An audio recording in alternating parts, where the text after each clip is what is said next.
नमस्कार। EPS 95 guide के विशेष समाचार विश्लेषण में आपका हार्दिक स्वागत है।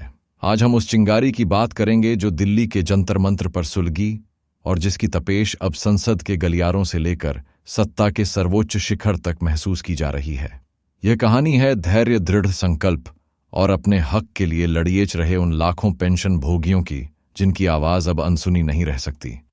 दिल्ली आंदोलन, जो कुछ समय पहले तक एक विरोध प्रदर्शन मात्र लग रहा था, अब एक व्यापक और निर्णायक राष्ट्रीय अभियान का रूप ले चुका है, जिसका असर हर गुजरते दिन के साथ गहराता जा रहा है। कहानी की शुरुआत होती है देश की राजधानी दिल्ली के ऐतिहासिक स्थल जंतर मंतर से, जो अनगिनत आंदोलनों का साक्षी रहा है। यहां देश के कोने कोने से आए उम्र के उस पड्डी डीढ़ाव पर खड्डी डीढ़े वरिष्ठ नागरिक अपनी पेंशन की जायज मांगों को लेकर एकत्रित हुए।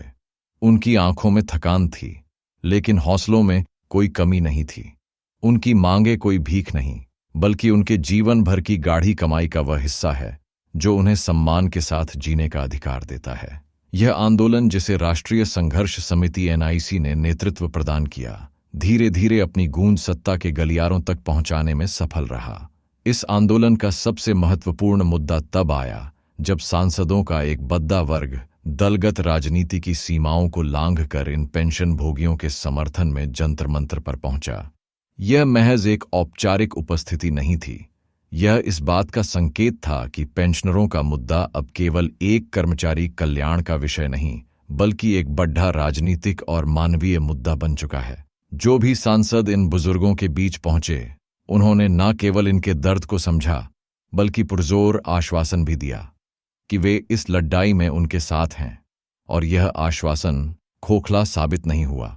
उन सांसदों ने अपने वादों के अनुसार ठोस कार्रवाई करनी भी शुरू कर दी, जिससे आंदोलन को एक नई दिशा और नई ऊर्जा मिली। बात करते हैं 5 अगस्त की। यह तारीख इस आंदोलन के इतिहास में एक मील का पत्थर साबित हुई। इस दिन विभिन्न राजनीतिक दलों के सांसदों ने एक अभूतपूर्व एकता का प्रदर्शन करते हुए देश की वित्त मंत्री श्रीमती निर्मला सीतारमण को संसद भवन में घेरा। यह कोई सामान्य मुलाकात नहीं थी, बल्कि एक सामूहिक दबाव बनाने की एक सोची समझी रणनीति थी। सांसदों ने एक स्वर में वित्त मंत्री से पेंशन भोगियों की समस्याओं को तत्काल प्रभाव से सुलझाने पर जोर दिया। उन्होंने स्पष्ट किया कि यह मुद्दा अब और टाला नहीं जा सकता और सरकार को इस पर तुरंत ध्यान देना होगा। इसके ठीक अगले दिन, यानी 6 अगस्त को, इस मुद्दे पर राजनीतिक सरगर्मी और भी बढ़ गई।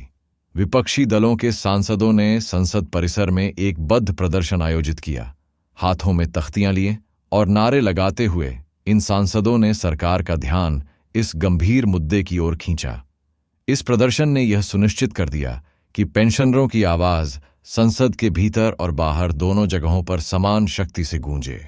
इस राजनीतिक दबाव का असर यह हुआ कि लोकसभा के अध्यक्ष श्री ओम बिरला जी ने भी इस मामले की गंभीरता को स्वीकार किया।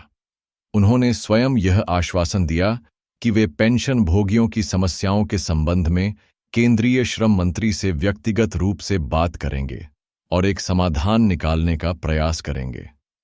जब विधायिका का प्रमुख स्वयं किसी मुद्दे पर हस्तक्षेप करने का आश्वासन दे, तो यह उसकी गंभीरता को रेखांकित करता है। अब हम कहानी के उस हिस्से पर आते हैं जिसने इस आंदोलन को एक अप्रत्याशित लेकिन बेहद सकारात्मक मौत दिया। पिछले वीडियो में हमने आपको बताया था कि पुणे से भारतीय जनता पार्टी की एक मुखर और सम्मानित सांसद श्रीमती मेधा कुलकर्णी जंतर मंतर पर प्रदर्शन कर रहे पेंशन भोगियों के बीच पहुंची थी। उनका आगमन किसी सामान्य नेता की तरह नहीं था, बल्कि वे वहां सरकार की एक प्रतिनिधि के रूप में आई थीं। उन्होंने मंच से जो कहा, उसने वहां मौजूद हजारों लोगों के मन में आशा की एक नई किरण जगा दी। श्रीमती मेधा कुलकर्णी ने अपने संबोधन में स्पष्ट रूप से कहा, मैं यहां पेंशनरों और सरकार के बीच मध्यस्थता का काम करने आई हूं। मैं आपको यह विश्वास दिलाने आई हूं कि सरकार आपके पक्ष में है और आपकी जीत होकर रहेगी। उनके इन शब्दों ने वहां के माहौल को बदल दिया। उन्होंने आगे कहा, आप लोगों को अब कोई आंदोलन करने की जरूरत नहीं पड़ेगी। मैं आपकी बातों को, आपकी पीड़ा को, आपके पक्ष को पूरी मजबूती के साथ सरकार के सामने रखूंगी। यह कोई पहली बार नहीं है। इससे पहले भी मैंने इस विषय पर एक निवेदन पत्र सौंपा था और उस पर चर्चा भी हुई है। सरकार का रवैया पूरी तरह से सकारात्मक है। मैं आज विशेष रूप से यही कहने के लिए यहां आई हूं। उन्होंने पेंशन भोगियों की तकलीफों पर सहानुभूति जताते हुए कहा, क्या बात है, आप लोग बार बार देश के अलग अलग राज्यों से इतनी तकलीफ उठाकर यहां उपस्थित होते हैं। आपको यहां आकर जो तकलीफ होती है, यह सरकार बिल्कुल नहीं चाहती। मैं यही संदेश देने के लिए यहां आई हूं। इसीलिए मैं आपको विश्वास दिलाती हूं कि आने वाले समय में जीत आपकी ही है। यह सरकार पूरी तरह से आपके साथ खड़ी डीड ही है। इसके लिए मुझे जितने भी प्रयास करने पड़ेंगे, सबको साथ लेकर हम करेंगे। सबसे महत्वपूर्ण बात जो उन्होंने कही वह यह थी कि उन्होंने पेंशनरों की मांगों को उनका अधिकार बताया। उन्होंने कहा, आपकी जो भी बातें हैं और यह जो आप मांग कर रहे हैं, यह आपका हक है। यह कोई खैरात नहीं है, यह आपके खुद के पैसे हैं। मैंने इस विषय की पूरी जानकारी ली है। पुणे में भी मेरे कार्यालय में हमारे कई बुजुर्ग लोग मुझसे मिलने आए थे और मैं उनकी सभी बातों से पूरी तरह सहमत हूं। इसीलिए मैं आज यह कहने आई हूं कि सरकार आपके पक्ष में होने के बावजूद मैं व्यक्तिगत रूप से यहां उपस्थित हूं, क्योंकि सरकार आपके खिलाफ है ही नहीं, बिल्कुल भी नहीं है। आपको यह आंदोलन वगैरह करने की कोई जरूरत नहीं है। जो भी प्रक्रियात्मक कार्यवाही है, उसे पूरा करने के लिए हम जितना भी प्रयास कर सकेंगे उतना कर रहे हैं। हाँ, इसमें थोड़ा समय लग सकता है, लेकिन आपका काम करवाने के लिए जितने भी प्रयास करने होंगे, हम सब मिलकर साथ में करेंगे। इन शब्दों के साथ उन्होंने अपनी बात समाप्त की और कहा, अभी बहुत सारी महत्वपूर्ण बैठकें हैं। मैं एक बैठक छोड़ दचकर यहां आई हूं, क्योंकि श्री गाडगे जी का फोन आया था। आगे जो भी मार्गदर्शन आपसे मिलेगा, मैं उस पर काम करूंगी। मैं आपकी मध्यस्थ हूं, आपकी मीडिएटर हूं। आपका जो भी कहना होगा, उसे मैं सरकार तक पहुंचाऊंगी। धन्यवाद। वंदे मातरम। भारत माता की जय।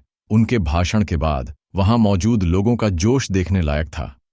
कमांडर साहब, आगे बढ़ो, हम तुम्हारे साथ हैं और हम सब एक हैं, जैसे नारों से जंतर मंतर का आकाश गूंज उठा। श्रीमती मेधा कुलकर्णी ने जो कहा उसे उन्होंने करके भी दिखाया।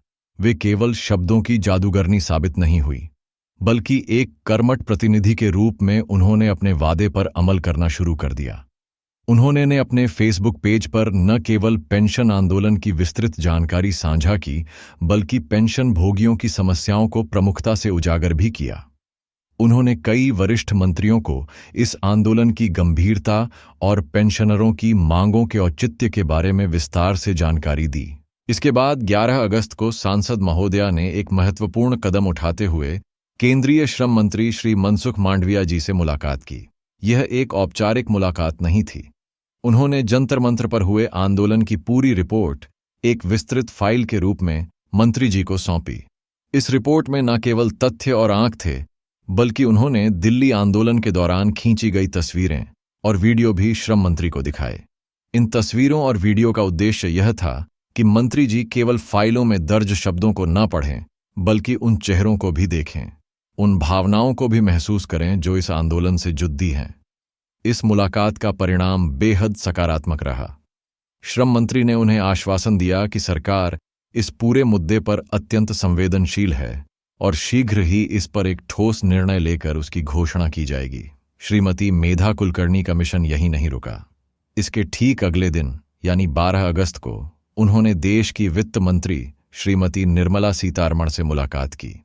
यह इस श्रृंखला की एक और महत्वपूर्ण कड़ी ही थी। उन्होंने वित्त मंत्री को भी पेंशन भोगियों की समस्याओं के बारे में विस्तार से बताया और जंतर मंतर पर चल रहे आंदोलन की पूरी रिपोर्ट उनके समक्ष प्रस्तुत की। उन्होंने वित्त मंत्री से इस मुद्दे को अत्यंत प्राथमिकता के आधार पर और जल्द से जल्द हल करने का आग्रह किया। वित्त मंत्री श्रीमती निर्मला सीतारमण ने उन्हें बताया कि यह मुद्दा उनके संज्ञान में है। उन्होंने कहा कि वे राष्ट्रीय संघर्ष समिति NIC के नेताओं से पहले भी मिल चुकी हैं और उनकी मांगों से अवगत हैं। उन्होंने यह भी उल्लेख किया कि कुछ ही दिन पहले विभिन्न दलों के सांसद भी इसी मुद्दे को लेकर उनसे मिले थे। वित्त मंत्री ने एक बार फिर दोहराया कि इस संबंध में सरकार का रुख पूरी तरह से सकारात्मक है और इसका शीघ्र ही कोई न कोई हल निकाला जाएगा। इस पूरे प्रकरण में यह स्पष्ट हो गया है कि पेंशन का मुद्दा अब केवल श्रम मंत्रालय या वित्त मंत्रालय तक सीमित नहीं रह गया है। इसके समाधान के लिए देश के प्रधानमंत्री श्री नरेंद्र मोदी जी से मुलाकात करने के भी कई स्तरों पर गंभीर प्रयास चल रहे हैं। इस दिशा में एक बद्ध योगदान एनआईसी केरला की टीम और वहां के सम्मानित सांसद श्री एन.के. प्रेमचंद्रन का रहा है। श्री प्रेमचंद्रन उन कुछ सांसदों में से हैं जो पिछले कई वर्षों से लगातार संसद में पेंशन का मुद्दा उठाते रहे हैं। श्री प्रेमचंद्रन जी के अथक प्रयासों के परिणाम स्वरूप वे सीधे प्रधानमंत्री श्री नरेंद्र मोदी जी से मुलाकात करने में सफल रहे। यह इस आंदोलन की एक बहुत बड़ी उपलब्धि थी। उन्होंने प्रधानमंत्री के समक्ष पेंशन के मुद्दे को पूरी गंभीरता और विस्तार से रखा और उनसे आग्रह किया कि इस दशकों पुराने मुद्दे को जल्द से जल्द हल किया जाए ताकि लाखों बुजुर्गों को न्याय मिल सके। प्रधानमंत्री ने उनकी बातों को ध्यान से सुना और उन्हें यह आश्वासन दिया कि वे इस विषय पर श्रम मंत्री से विस्तार से विचार विमर्श करेंगे और शीघ्र ही आवश्यक कार्यवाही सुनिश्चित करेंगे। प्रधानमंत्री का यह आश्वासन इस आंदोलन के लिए एक बहुत बड़ा संबल है। अब बात करते हैं संसद के मौजूदा सत्र की। संसद का यह सत्र 21 अगस्त तक चलना है। इस बीच अभी और भी कई महत्वपूर्ण घटनाक्रम होने की पूरी संभावना है और इसकी तैयारी पर्दे के पीछे जोर शोर से चल रही है। 15, 16 और 17 अगस्त को स्वतंत्रता दिवस एवं अन्य अवकाशों के कारण संसद की कार्यवाही नहीं होगी। इस अवधि में अधिकांश सांसद अपने अपने संसदीय क्षेत्रों में जनता के बीच होंगे। इस अवसर को एक सुनहरे मौके के रूप में देखते हुए राष्ट्रीय संघर्ष समिति एनआईसी ने अपने सभी पदाधिकारियों और सदस्यों को यह महत्वपूर्ण निर्देश जारी किया है कि वे इन 3 दिनों के दौरान अपने अपने क्षेत्र के सांसदों से व्यक्तिगत रूप से मिले। यह मुलाकात केवल एक झापन सौंपने तक सीमित नहीं होनी चाहिए, बल्कि उन्हें दिल्ली आंदोलन की सफलता, सरकार के सकारात्मक रुख और अब तक हुई प्रगति के बारे में विस्तार से जानकारी देनी है। इसका उद्देश्य सांसदों पर एक नैतिक और राजनीतिक दबाव बनाना है ताकि जब वे सत्र के लिए दिल्ली वापस लौटे तो संसद में इस मुद्दे को और भी अधिक मजबूती से उठाएं और सरकार पर इसे तत्काल हल करने का दबाव बनाएं। यह जमीनी स्तर की रणनीति अत्यंत महत्वपूर्ण है, क्योंकि जब हर क्षेत्र से एक ही आवाज उठेगी तो सरकार के लिए उसे नजरअंदाज करना असंभव हो जाएगा। देश के कई भागों में पेंशन भोगियों की बैठकों और सभाओं का द्वार भी लगातार जारी है। इन बैठकों में दिल्ली आंदोलन की विस्तृत जानकारी दी जा रही है और आगे की रणनीति पर विचार विमर्श किया जा रहा है ताकि आंदोलन की आग ठंडी ना पीडीडीएच ने पाए। इस बीच पेंशन भोगियों के लिए एक और राहत भरी खबर आई।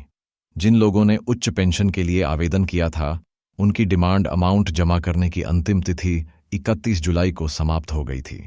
कई लोग तकनीकी या अन्य कारणों से समय पर यह राशि जमा नहीं कर पाए थे। इस समस्या को देखते हुए एनआईसी के राष्ट्रीय नेताओं ने केंद्रीय भविष्य निधि आयुक्त सीपीएफसी से मुलाकात कर इस अंतिम तिथि को बढ़ाने का अनुरोध किया था। इस अनुरोध को स्वीकार कर लिया गया है और अब यह तारीख 31 अगस्त तक बढ़ा दी गई है।